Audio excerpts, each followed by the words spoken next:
Executive decision has been made. Punter show is 2 parts this week because no Lambourne, we're not going to do a slaughter. No Pearl. We've got no one to yell out slaughter of the quarter. No, none of that. We've told you about the slaughter. The slaughter of the quarter was the bacon and eggs. Yeah, the bacon and eggs. Oh mate. Oh mate. We told you about the Unibet offer. Stay tuned. There'll be stuff up on the site. 20 for 100 if you just want to have a small go, or 500 for 500 if you want to have a bigger go. And keep an eye on that State of Origin, $6 whatever. And we've also got to mention Brisbane 10,000 Day. Brisbane's been going really well throughout the carnival. You mean Doomben 10,000 Day? Brisbane Doomben 10,000 Day. That's exactly right. Thank you, Glenn. RSPs are available singly for Doomben 10,000 Day in Brisbane, and of course John McLeod. So that is the big feature. That's the big focus of racing this week. Did you guys do Pro Battle Live on Saturday? Yes, we did. How'd it go? Melbourne was fine. Scone not as good. But Pro Battle Live was up and running. And Darren, and speaking of that, Darren Potter's 4-week package is back available because that round one ran out.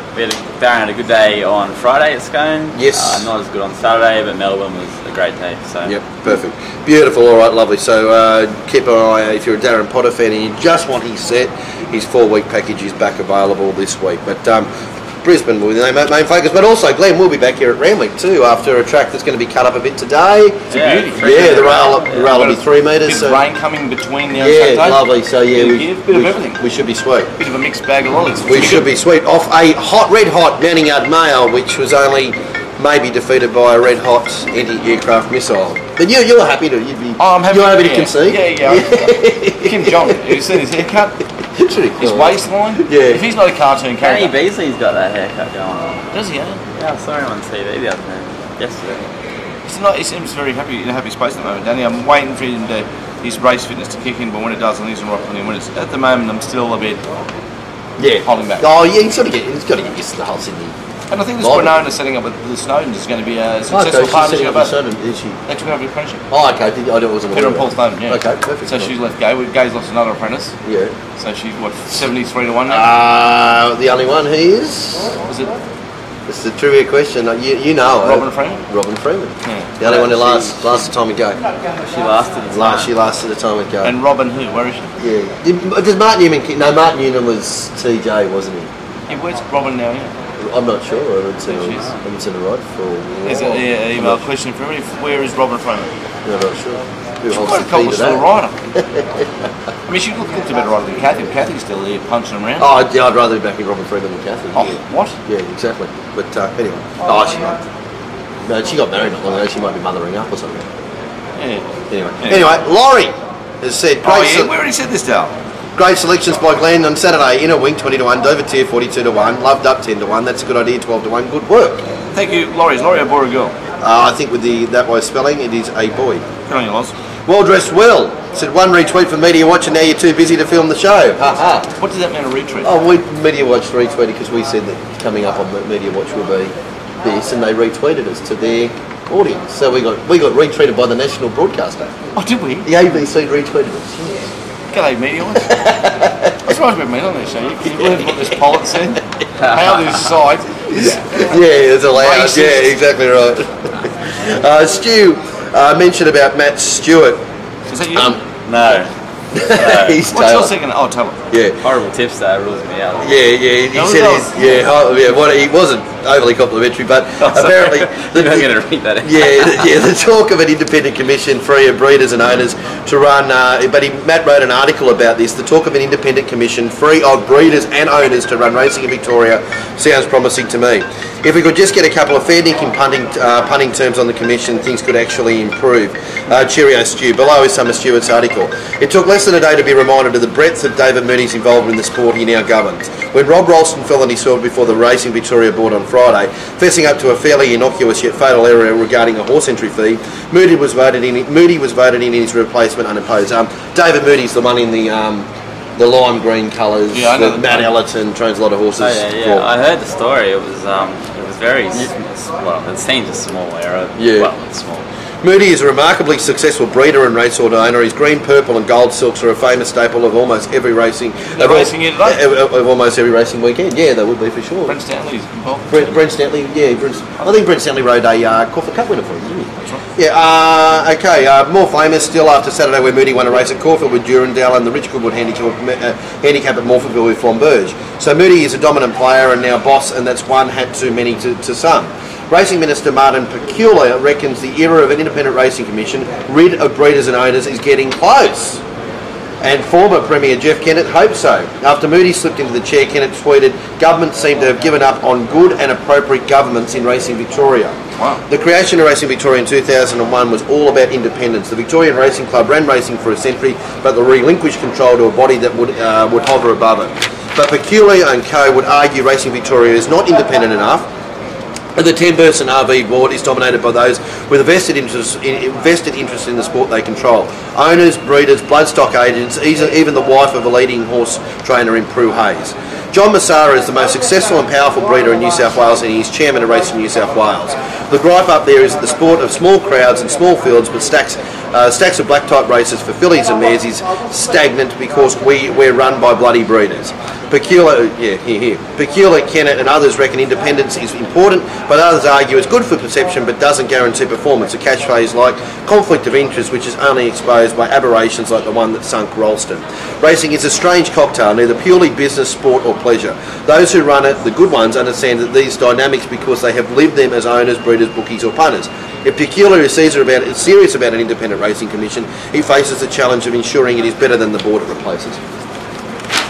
Well said, yeah. Well, bloody hell. look, I come back to when we floated our board and wanted to, we put our people on our board.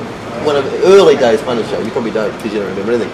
I think you've got to have a conflict of interest, but the idea is that you have 10 people on the board with their own conflicts of interest. So then, if Mr. Massara's on the board, if Mr. Massara's on the board saying the breeders should be given everything and that we should be running every Saturday race meeting at Scone. Like me being on the board trying to stick up for all the punters. All the punters, exactly right, and you can have your point of view, but then well actually you're just putting that barrier. Then you need a conflict, because if you don't have a conflict, you don't have people who have got currency in the game. But you need a board that's balanced to be able to deal with those conflicts. And to create debate. Yes, exactly right. Debate can make things go forward. That's right, exactly right. Certainly can sometimes stagnate things, but make things go forward. That's right, and you probably, I think from studying things, I think 7 people boards are the most successful.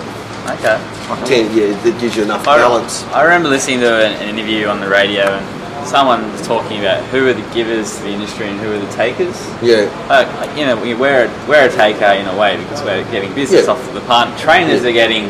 But isn't everyone a taker? Punters are the givers. Why are they the givers? But they're potentially takers as well too. Well, no, because they hand over. They hand over. They get nothing. They get nothing back except for the ability to win. They're betting into 117, 20%. So generally, as a group, they're losing. Wouldn't it make so much sense to say that the givers need to have a say? Have a major say. Well, and the biggest and the biggest takers, which are the stallion owners. I think you've got to clarify the difference between breeders and stallion owners. The major stallion owners are the major takers, and they have the major say. There's a lot of breeders that lose money, though. No one's denying that. But they're still trying to achieve. What we should clarify is when we mention breeders, we aren't talking about old mate. No. Old mate out the back. We're talking about the Cody Morgan and his dad rearing 2 mares out the back. And hopefully one wasn't got Cody's out the back working his ass off trying to make sure that I'm not coming to the front door attacking Lil. I still love Lil. And hoping that one isn't by the teas pony. Oh mate. Anyway, good article, mate. John McLeod, our mate John McLeod had a question for us. Matt, question for you. No, for all of you tomorrow. When a horse changes its stride under pressure... I was interested in this thing the other day they were talking about. It was us on this show. Oh. When a horse changes its stride under pressure, I've always thought it had just had enough and come to the end of its run. But now some are saying that the jockey is trying to get something extra out of it by forcing it onto the other link. Look, I think you passed quickly over this recently, but it's one variable that really interests me and baffled me at the same time. Me too. I've always looked at racehorses as athletes, so from the start an athlete would drive off the same leg every time, and at the finish he would change stride, and at the finish he wouldn't change stride to gain momentum when tiring. To get everyone's opinion. I did speak to John about this yesterday, and I said, well, there is a difference between athletes and horses. One have 2 legs, one have 4. And he said I was going to follow up in typical John McLeod fashion and pissed himself afterwards. But anyway, but outside of that, this comes back to what Joe Moreira apparently does. Yeah. Gets the horse to change stride during the race, so he's balancing the I suppose duress on that The lead, on those changes muscles. the lead leg, which apparently is fresher. Yeah. So he's Fresher. Well, he's rather than always going on that one, he's balancing the load by going on that However, he one. had such a good carnival, that boy. He did well. Yeah. See, look, it's an interesting thing. Maybe for me, John, it's got too much information now. Like, now we've got to worry about changing legs, do we? Yeah. But then Well, look, I changed legs. I'll well, remember that you changed legs 3 starts ago. Like, yeah. Gotcha. The one thing I remember I'd rather is back a loser than think of all these things. at a horse, when horses sort of, at Wyong and Hawkesbury, some of the winners that win by a couple of lengths, they're shying at the post as they go through the line. I find that they've got a bit more left to offer? give, and they're the horses that seem Because to they go back don't- to back. Yeah. That's almost like a they've swishing almost, of the they've tail. almost like the last 100 sucked through the line. Yeah, they're like, where do I go now? Barren through the line. I'm a bit of fun. I'll run around a bit. I'm feeling okay. Yeah. Well, flipping a little bit as well. Go, Dave. Go manual. Flipping was a bit like that the last 100. He just Whatever you want to do. Yeah. I mean, the way I look at it is obviously Joe Moreira has been relatively successful in his craft. I think we can. for a boy who can't ride. That was my point to John when I was speaking to him yesterday. Is that from tactically, and we're not allowed to apparently say this. Anyway, Joe Moreira. Yeah. So, but he's obviously got a lot of success. So horses travel for him. So he's obviously doing something right because tactically he doesn't look overly sound from especially from what we've seen here. Yeah. And even watching him in Hong Kong, you see rides that you look at and go, and then you see them just bolting away. Had a massive, had a 6-month run of luck, and everyone just thought he was it. And then next thing he's just got a good manager, hooked up with a great ride in every race. Yeah. All of a sudden, it's just rolling along for him. Yeah, reversion to me, maybe. Yeah, I mean, someone said to me, put a gun in your head, you got the Golden Slipper favourite, now listen, you can have Joe Moreira or Adam Hieronymus. I'm killing for Adam Hieronymus. Yeah, exactly right. And let's not mention Patrick. David said, like your opinion of Hawks horses, I haven't been touching them since the This is Cobalt really interesting email. Fiasco raised its ugly head. Now, I'm not accusing them of duplicity. In fact, I doubt they need to cheat. John Hawks is one of the best conditions around, and they have the quality horses that can beat anywhere. But it's undeniable that most of their horses are going like a busted. Why? Do they parade any different? Have you noticed any change in their appearances? No. They've been parading great. Yep. My theory is that perhaps John has stepped back and his sons are doing the training. John has been training since the 70s with no change. Now the wheels have fallen off. Same thing has happened with others like Mark Kavanagh, some of the Newcastle trainers. I don't know about that with Chris. Seem to be struggling in the city at least since Darren Smith was caught off from coincidence, I'm sure. I remember a similar thing happened with Jeff Chapman around the time of Elephant Juice Cynic, I suppose, but you get suspicious. Look, it's easy to be suspicious around these Cobalt times, especially the last 12 months. Where we've seen some stables that John Hawkes 12 months ago, they were running through brick walls. Now they're not. Yeah, that's right. Now we did discuss this at the time, and the theory was that John did actually get a lot more hands-on with the horses at that time. The stuff What does that mean? Well, rather than sweep up the shit, he actually trained the horses. Yeah. What are the boys that bad? But John is, I mean, I don't know if they're that bad or not, but it'd be sort of like Soft John is on the horses. Yeah, maybe it's not the same, is it? Anyway, but it was noticeable that collectively those horses improved 3 lengths. What was about 18 months ago, and they've now dropped back though on the numbers that we use. One of his points there about Chris Lee's not going as good. I think Chris probably got a lot of Darren Smith's horses, and those horses he's done a miracle work. No, those horses may have. Even Palazzo Publico, who we thought could have been the next sort of up and coming sort of mare, been a bit flat. I thought Cobalt stable. She's seriously lost 5 lengths. 5 lengths exactly. Yeah. Not a couple. Yeah, that's right, exactly. Anyway, my other point I'd like to make is regarding the quality of the jockeys. I love B.F. Dalla purely from a punting perspective, not sure in pure ability he's any better than Bowman Shin McDonald, etc. But what I love about him is the intensity. He rides everything like it is the favourite in the Melbourne Cup. I never actually follow any jockey blindly, but I backed him on Rose apiece at 300s on the fair, Shani Rose at 85, and just recently on Rugged Cross at 50s, just to name a few. He just never gives up and never gives in. He always goes into a race thinking he can win. None of them have that intensity 24/7. If I had to pick a riding to save my life, it'd no doubt be Gun. Well, we've said it all the time. He was at the 4 on time in a win at Scone. Yeah, exactly. Positioned perfectly, flattened out, let it get down. Just the thought of a $20 punter. Have a great day and keep up the good work. I always look forward to the show. The only place to find out what is really going on. If you get too big, you'll be getting advertising revenue for Racing New South Wales, and the last bastion of truth will disappear. No, we'd rather stay broke. So I hope you can forgive me for hoping you fail and just stay with who you are, Dave.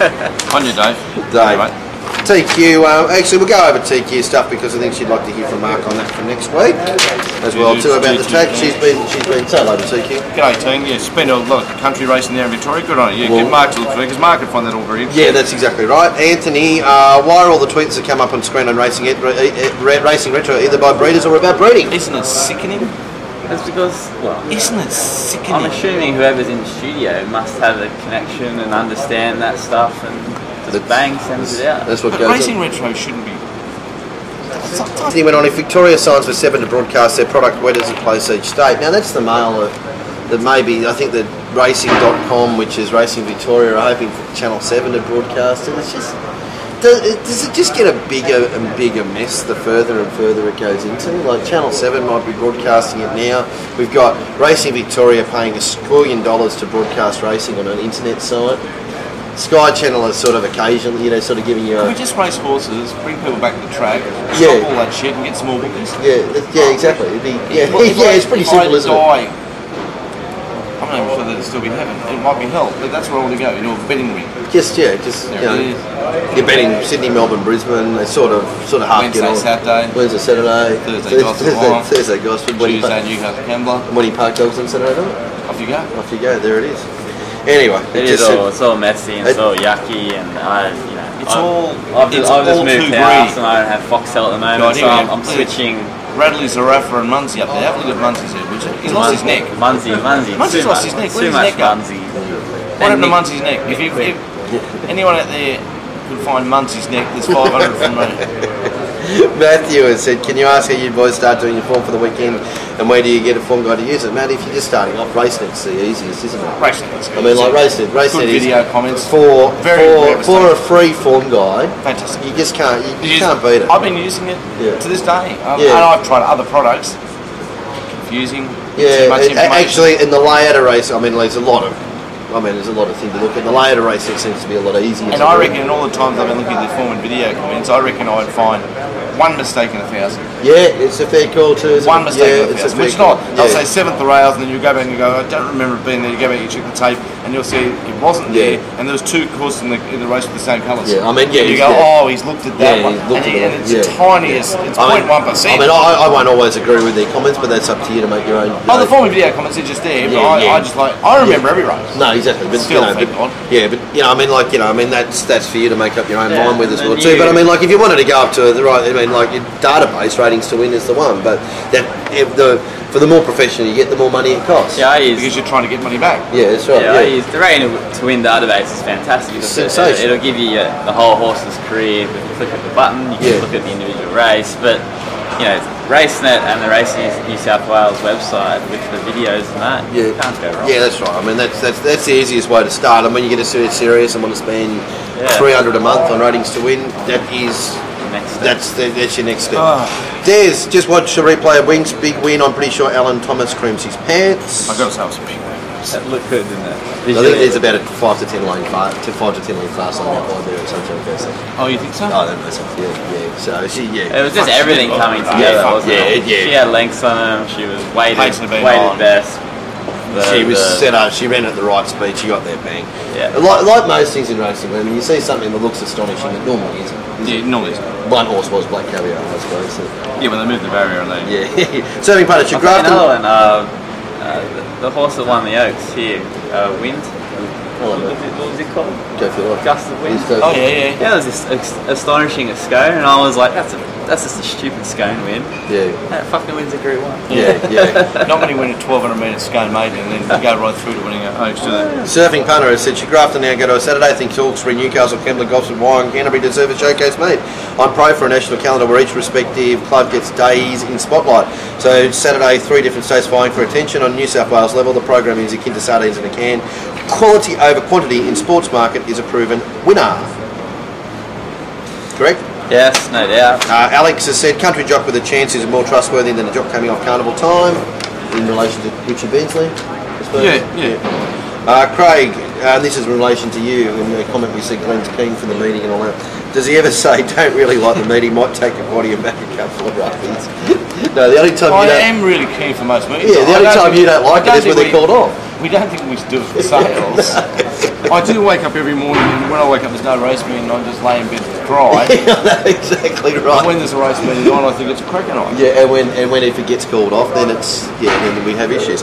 All right, okay. So Craig was having a bit of tongue in cheek. Yeah, that's right. Saying that how could I like every meeting? Well, but I do. There it is. Anyway. All right, week Thanks ahead. for the email, anyway, Craig. Week ahead. Hawkesbury Thursday. Randwick back here Saturday. Mounting Yard Mail will be huge. Race beat profiles.